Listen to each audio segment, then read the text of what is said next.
What's up, Tube? Welcome to Low Guido's Chop Shop, second best gel blaster channel on the tubes. And today I'm going to revisit a topic that I covered a little while ago.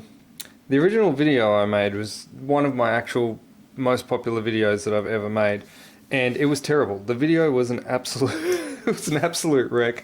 I think I had a cold when I recorded it, so my voice was all cold-y.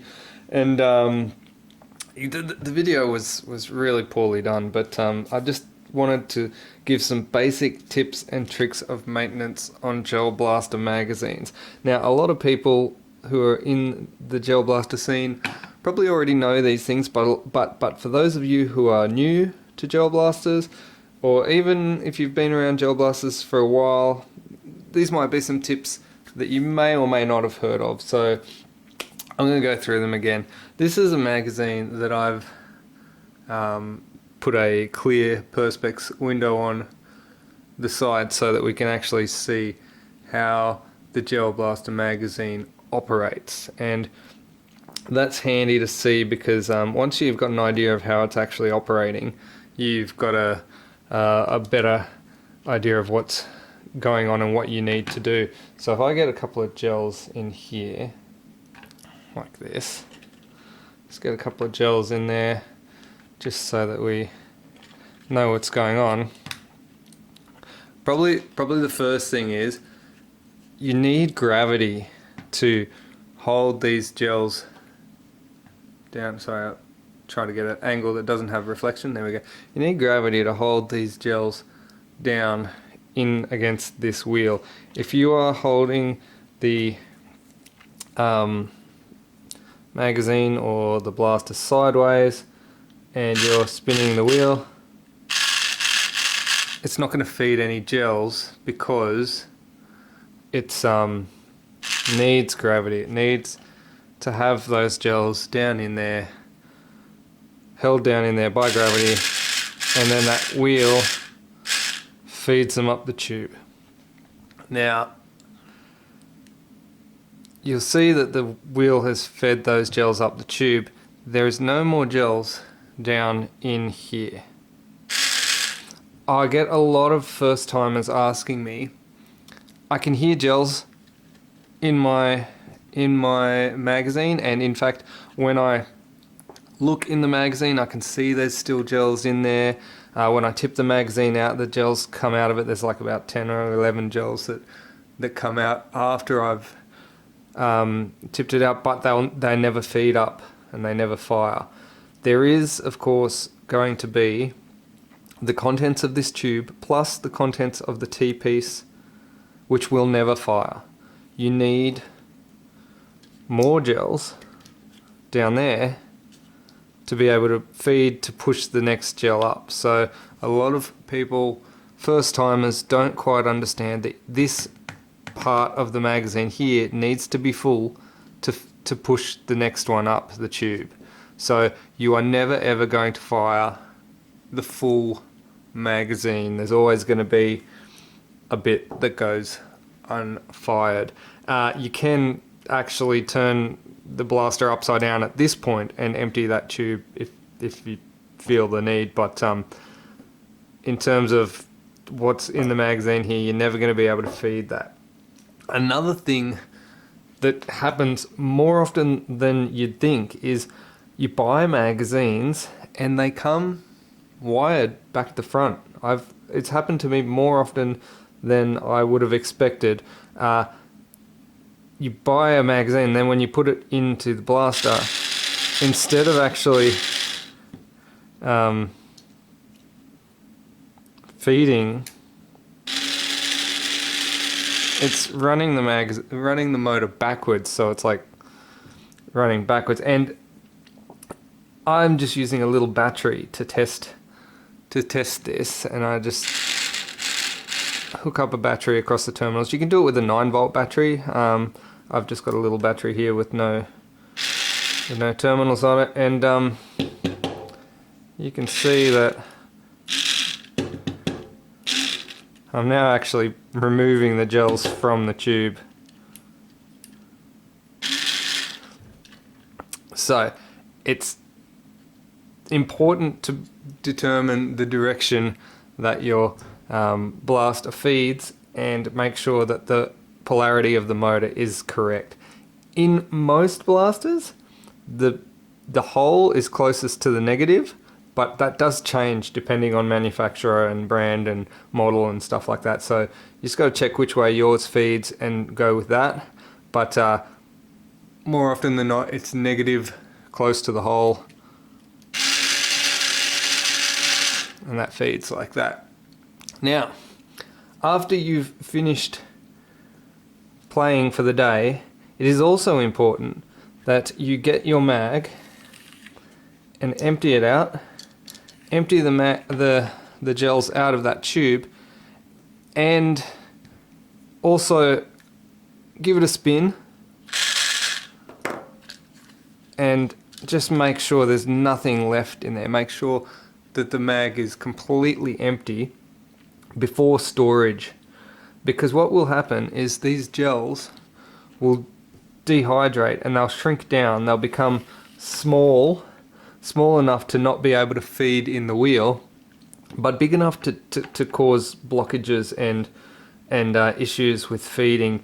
You can get missized or misshaped gels that don't feed with the wheel but still block the new gels from being able to feed down. I've had it before where basically the entire tube here had gels in it, and it was left to sit, and they shrunk down and they kind of all packed down and caused like a big blockage that when more gels were added, it couldn't push through, and the mag wouldn't feed as a result.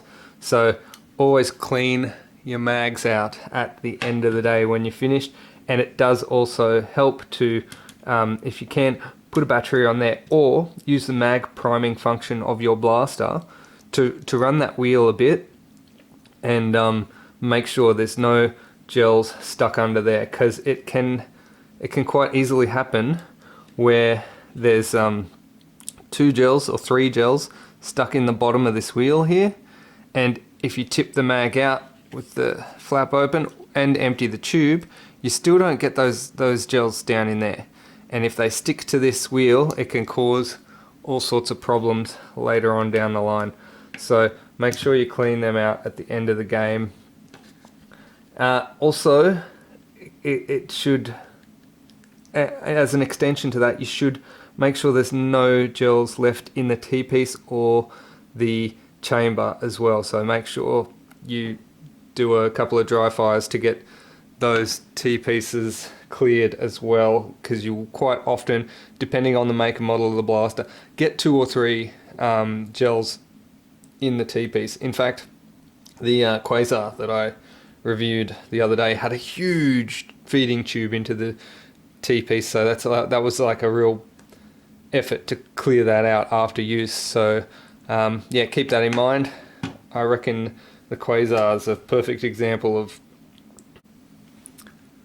On the back side of this magazine, by the way, is it's just the insert that I've kind of put some plastic onto for demonstration purposes. But on the back here, you can see the motor here is down here, and it's exposed, like it's just fully exposed in there. So if this magazine is generally open here. I've hot glued this piece of plastic across the back there for the demonstration purposes of this video, so that the gels can not fall straight through. But if you are loading your gels out of bottle, obviously gels are a absorbent polymer, so they absorb water. There's some water involved always when you are pouring the gels in. It's not uncommon for a little bit of residual water to run in, but keep in mind that we do have an electrical motor sitting in the bottom of the mag here. So do your best to strain the gels out of all excess water before you tip them into the mag. if you're tipping water straight into your mag, a lot of mags do have a drain hole at the bottom, but some mags don't. Be aware, there is a motor sitting in the bottom there exposed. So if you pour water into this mag, you're pouring water into the motor, which is not good for it. Water and electricity don't mix.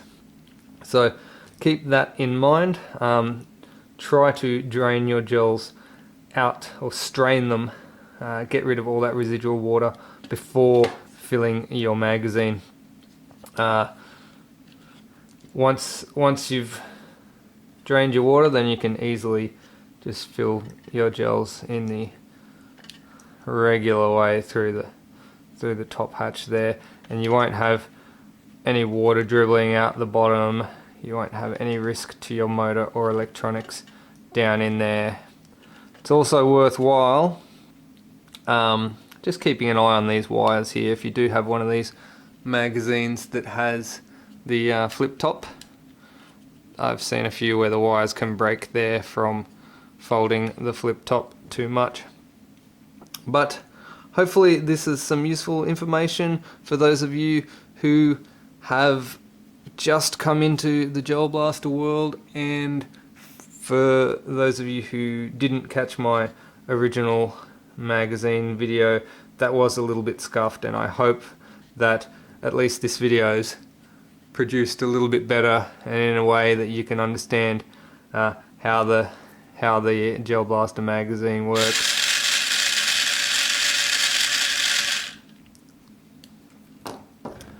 Oh, this is good. I got one under there, so I can show to you what will happen if I empty this out. And I empty this out. So I've emptied out my mag, emptied every single gel out of the mag. That one gel, or potentially if you had another one down there, two gels, one or two gels down there will always get stuck there, so you'll always have to give that motor just a quick spin just to get that last gel out. That was a good example of what I was speaking about earlier. Alright, that's it from me, I think. Thanks for watching. Peace. I was just editing this video, and AdJ20 bought me some coffees. So shout outs to AdJ20 for buying me some coffees. Links down below if you also want to support the channel. Alright, thank you. Peace.